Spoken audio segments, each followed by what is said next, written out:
He married two 16-year-old nieces, the most disturbing patriarch of West Virginia. In the depths of the isolated valleys of Appalachia, far from the eyes of civilization, dark stories of families forgotten by time are buried like secrets that no one dares to unearth. This is the story of Elijah Blackwood, a man whose legacy of perversion and control transformed generations of a family into victims of their own corrupted bloodlines. In the rugged mountains of West Virginia, between 1927 and 1978, one of the most disturbing family dynasties ever documented in the region developed. Elijah Blackwood, born in 1897 in a small isolated valley in McDowell County, grew up in a world apart, where geographic isolation shaped not only the way of life, but also the relationships between the few families that inhabited the region. The Appalachian Mountains have always been known for harboring isolated communities. In the early 20th century, many of these communities lived virtually without contact with the outside world. Roads were precarious or non-existent, and families depended only on themselves to survive. In this context of extreme isolation, marriage patterns that would be considered taboo elsewhere sometimes became a silent reality.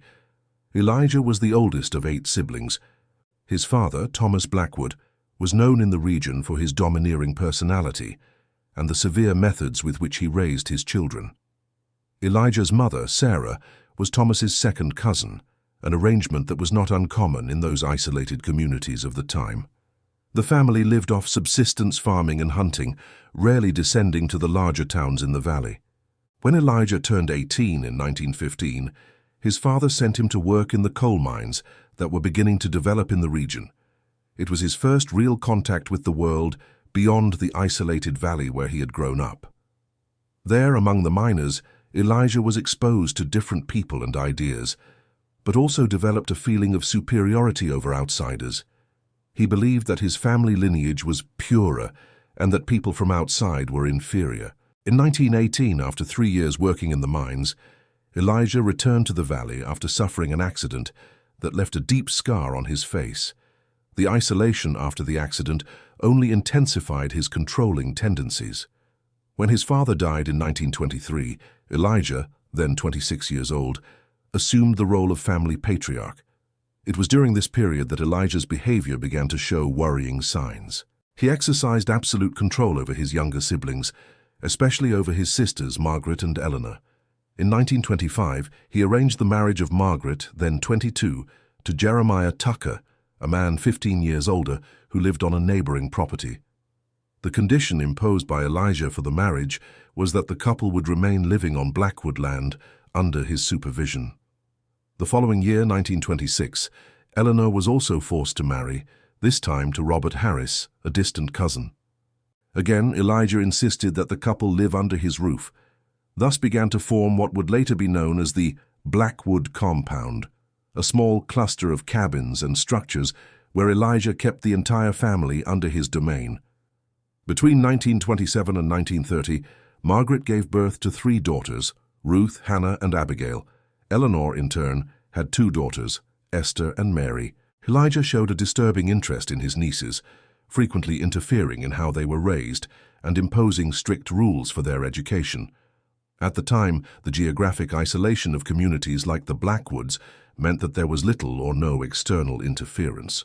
Schools were too distant to be regularly attended, and authorities rarely visited these remote corners. This isolation allowed Elijah to consolidate his power over the family without external questioning. As the girls grew up, Elijah increasingly restricted their contact with the outside world. They did not attend school and were educated at home, mainly by their mothers and by Elijah himself, who taught them a distorted version of family history and the virtues of keeping the bloodline pure. It was in 1943, when Ruth and Esther turned 16, that Elijah's truly disturbing behavior came to light. That year, the husbands of his sisters, Jeremiah and Robert, died under suspicious circumstances. Jeremiah in an accident during a hunt, and Robert after a sudden illness. Although there were no formal investigations at the time due to isolation, later accounts from younger family members would suggest that the deaths were planned by Elijah. With his sisters widowed and completely dependent on him, Elijah announced that he would marry Ruth, his niece and Margaret's daughter. The marriage took place in a private ceremony held at the compound itself, without official registration or the presence of recognized religious authorities. Margaret, dominated by her brother for years and fearing for her own safety, was unable to oppose.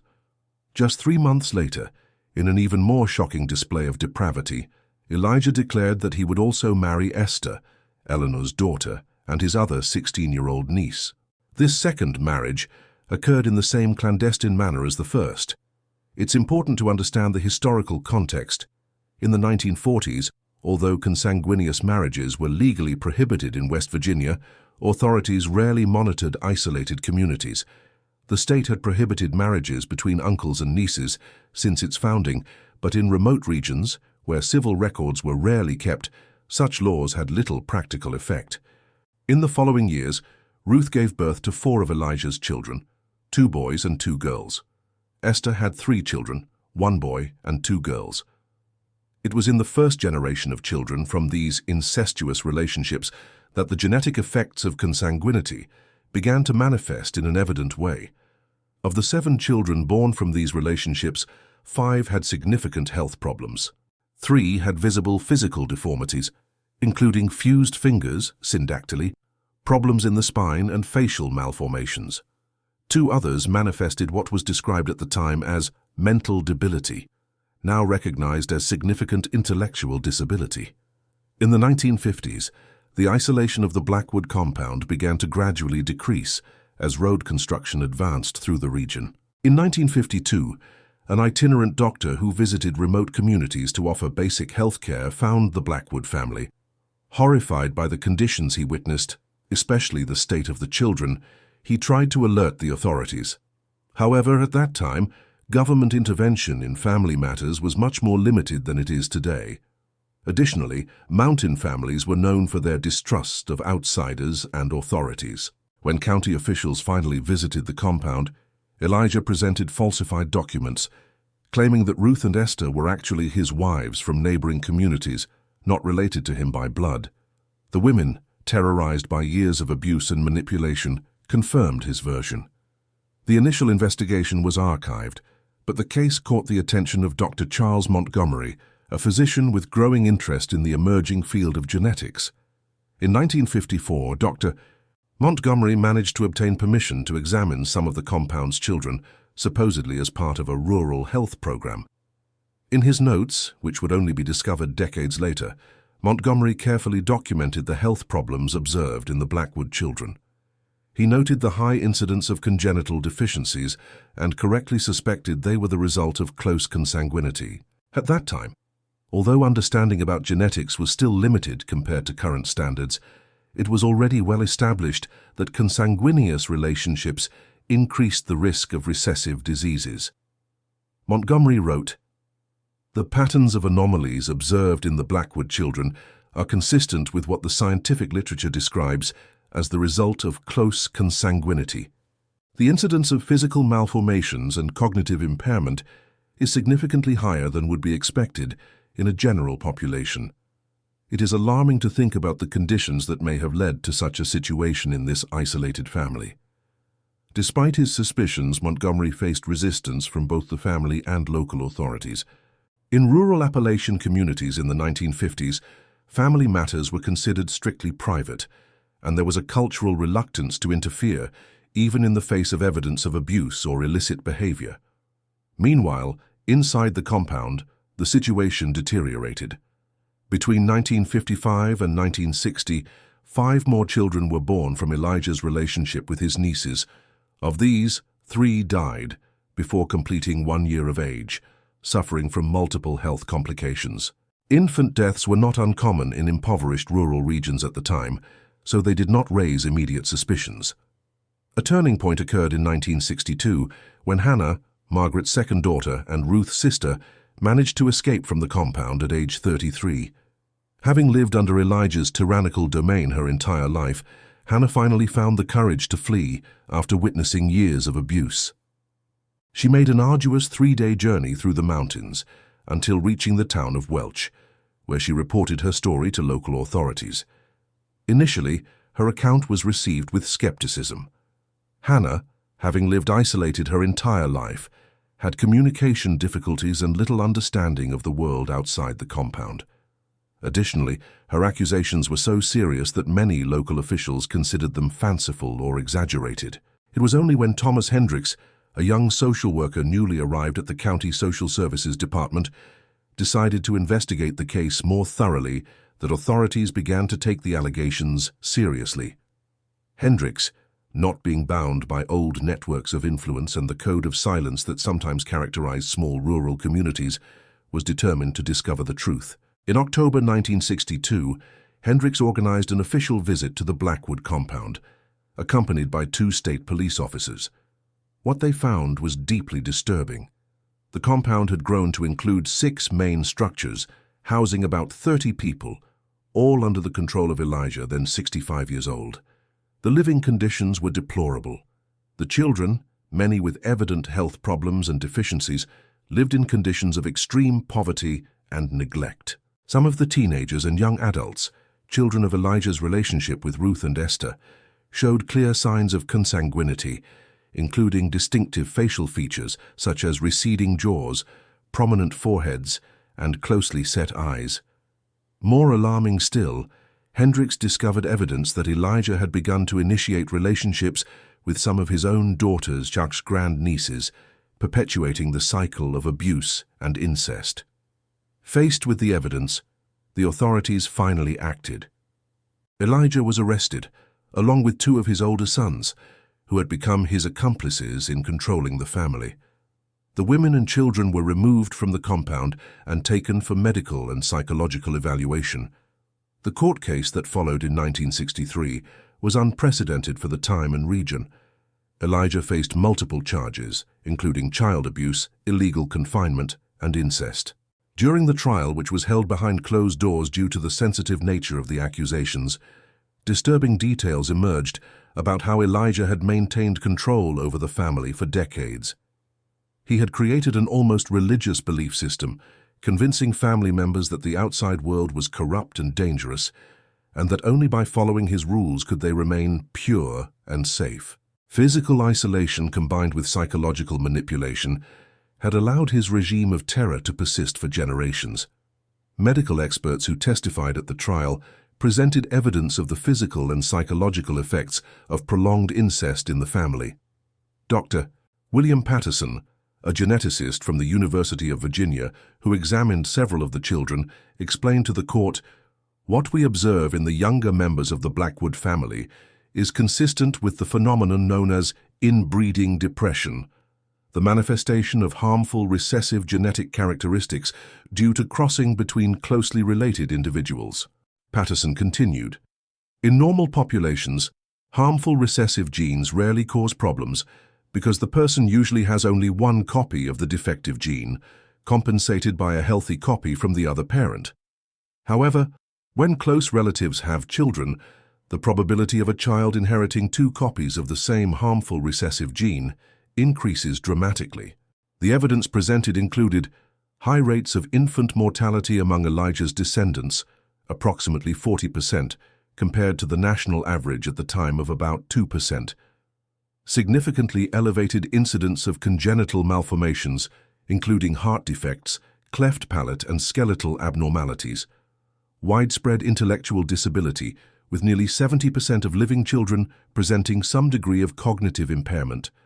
Severe immunological problems, making the children extremely susceptible to infections. Reduced stature and delayed physical development in almost all descendants. A particularly disturbing aspect revealed during the trial was the so-called founder effect that had occurred in the Blackwood lineage.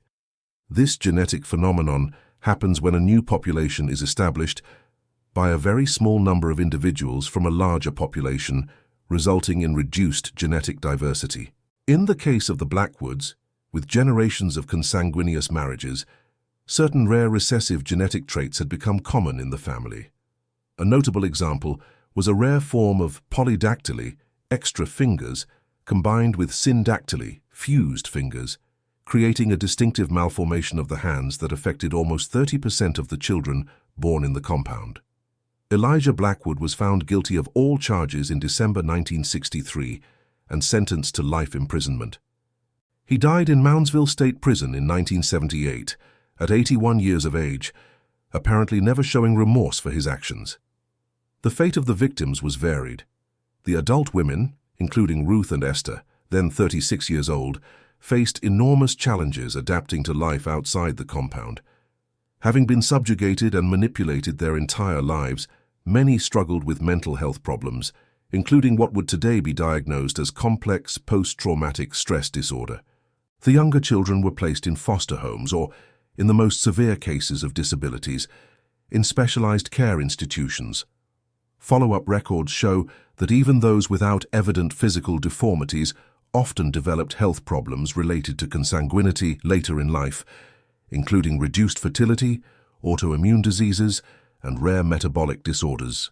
In 1970, 7 years after the trial, a longitudinal study was initiated by West Virginia University to follow the survivors of the Blackwood family. This study, which would continue until 1985, provided some of the first systematic data on the long-term effects of prolonged consanguinity in a human population. Among the most significant findings was the persistence of genetic problems, even in individuals who appeared to be physically normal.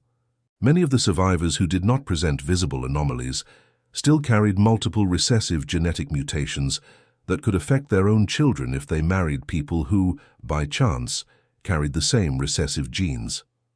The study also documented the surprisingly high prevalence of certain rare disorders among the Blackwood descendants. For example, Usher syndrome type 2, a genetic condition that causes deafness and progressive blindness, was identified in 8 individuals in the family, a rate hundreds of times higher than in the general population.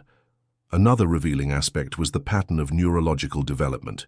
Even children who did not present significant intellectual disability often demonstrated atypical patterns of cognitive development, including specific difficulties with abstract reasoning, spatial processing, and executive functions. These findings contributed to the emerging understanding of the complexity of neurological development and its genetic foundation. The legacy of the Blackwood case extends beyond the direct consequences for the family. It had a lasting impact on child protection policies in West Virginia and other states.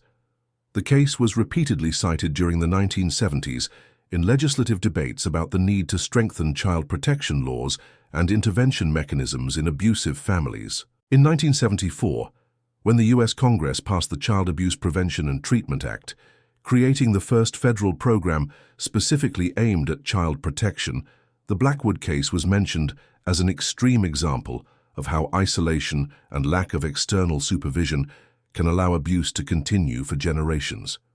From a scientific perspective, the case provided valuable data for the emerging field of behavioral genetics. Although research ethics today prohibit similar studies, the data collected from the Blackwood survivors, always with appropriate consent, helped clarify the complex interaction between genetics and environment in human development. For example, among the Blackwood siblings raised in different foster homes, those who received early and intensive educational intervention often significantly exceeded initial expectations based on their genetic profile, demonstrating the important influence of the environment on development, even in the face of significant genetic predispositions. A less discussed aspect of the case is its impact on the Appalachian communities themselves. For decades, the Blackwood story was used sensationally by the media to reinforce negative stereotypes about mountain inhabitants as inbred hillbillies. This unfair characterization obscured the complex social and economic realities affecting the region. In fact, later demographic studies demonstrated that the rates of consanguineous marriages in Appalachia were not significantly different from those of other rural American regions during the same historical period. What made the Blackwood case exceptional was not the cultural context, but rather the extreme and deliberate nature of the abuse perpetrated by a deeply disturbed individual. In 1982, a PBS documentary titled The Children of the Shadows revisited the case, interviewing some of the adult survivors who consented to share their stories. The documentary was groundbreaking for the time for its sensitive treatment of such a delicate subject and for giving voice to the victims themselves. One of the most impactful interviewees was Sarah, daughter of Ruth and Elijah, who was 12 years old when the compound was discovered.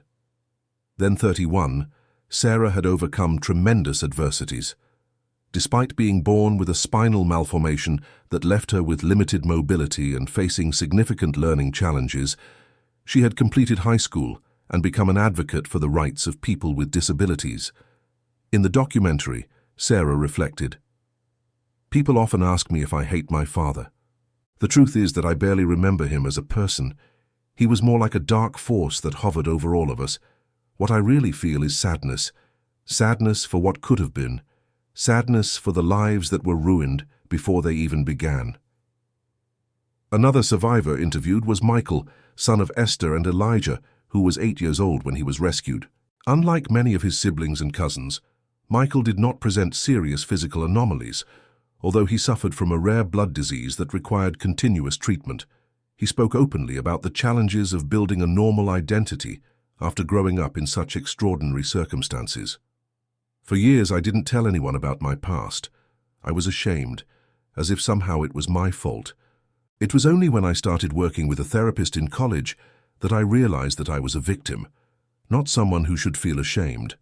Understanding the science behind what happened to our family also helped, knowing that the health problems we face have a rational explanation, not some kind of curse, as Elijah made us believe. The psychological impact on the survivors was as profound as the physical consequences.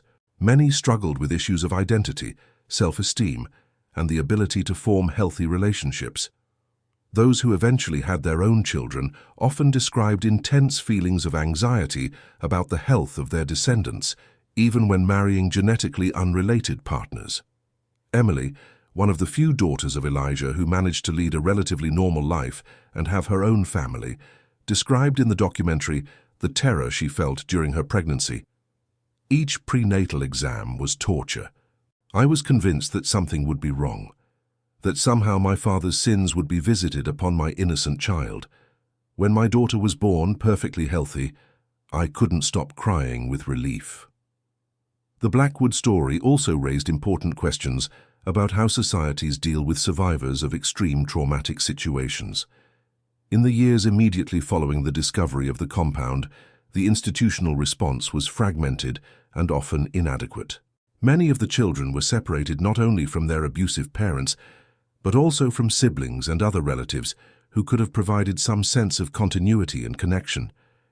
This separation, although well-intentioned, often added more trauma to lives already devastated.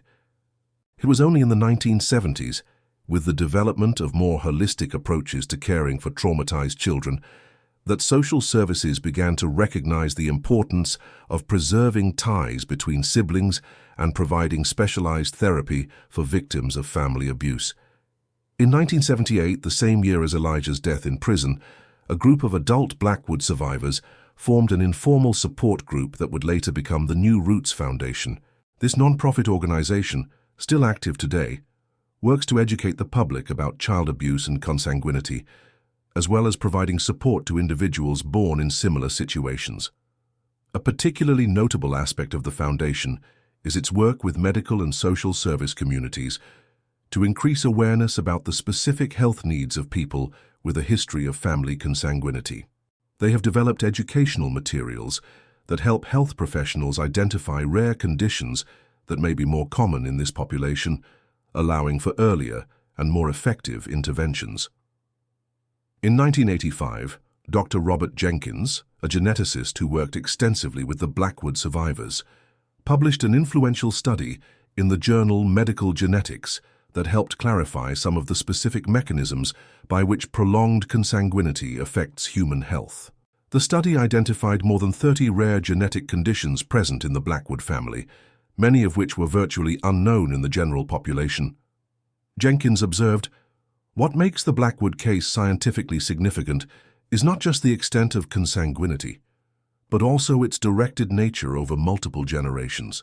Unlike isolated communities where cousin marriages occur out of demographic necessity, in this case, there was a deliberate selection for extremely close relationships, creating a tragically revealing natural experiment on the effects of inbreeding in humans." Among the most surprising discoveries was the identification of a previously unknown genetic variant that affected vitamin D metabolism, contributing to the high rates of rickets and other skeletal deformities observed in Blackwood children. This discovery later led to advances in the treatment of certain rare forms of vitamin D-resistant rickets. As the 1980s progressed and the younger survivors reached adulthood, new challenges emerged. Many faced difficult decisions about whether they should have their own children, given their complex genetic history. Some chose not to have biological children, while others sought extensive genetic counseling and prenatal testing, an area of medicine that was just beginning to develop at the time. In 1992, almost 30 years after the initial discovery of the compound, a remarkable reunion occurred. 17 adult Blackwood survivors, many of whom had not seen each other since childhood, gathered in Charleston, West Virginia, to share their stories and celebrate their journeys of recovery. The event, organized by the New Roots Foundation, was closed to the public and media, providing a safe space for reconnection and healing. One participant, who chose to remain anonymous, later described the experience. "It was like finding pieces of a puzzle that I didn't even know were missing. Looking into the faces of people who shared not only my blood, but also my experiences, it was overwhelming but also incredibly healing. For the first time, I was in a room full of people who truly understood."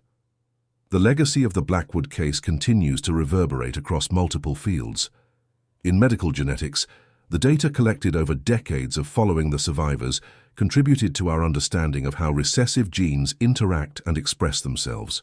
In the field of child protection services, the case remains a powerful study on the dangers of extreme isolation and the need for community vigilance. For the inhabitants of Appalachia, the story serves as a reminder of the resilience needed to overcome not only the adversities imposed by poverty and geographic isolation, but also the weight of negative stereotypes that have long affected the region. Perhaps the most important legacy, however, comes from the survivors themselves. Many of them transformed their traumatic experiences into strength to help others.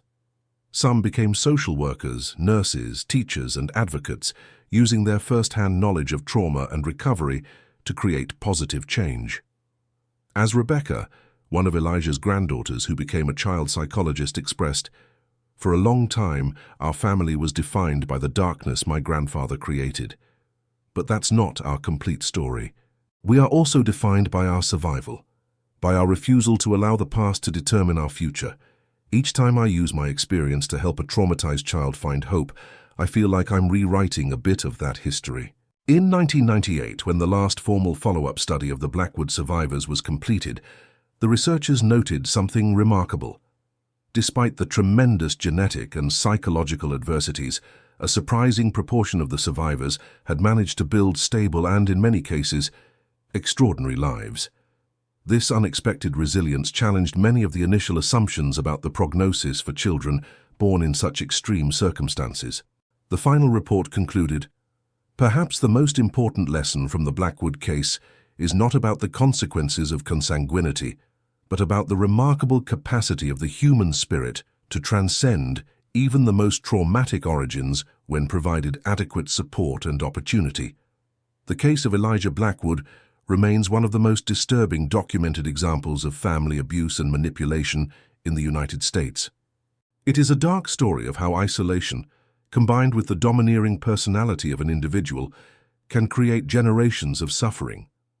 But it is also, finally, a story about the possibility of healing and redemption, even in the most unlikely circumstances. In the words of one of the survivors, Elijah believed he was creating a dynasty that would last forever, with him as the supreme ruler. Instead, his legacy is to serve as a warning to the world about the dangers of unchecked power and unsupervised isolation. If there is anything positive that emerged from this horror, it is the determination of so many of us to ensure that nothing similar happens again. Today, the mountains of West Virginia are very different from what they were in the days of Elijah Blackwood. Roads reach the most remote valleys, the internet connects even the most isolated communities to the outside world, and child protection systems are much more vigilant.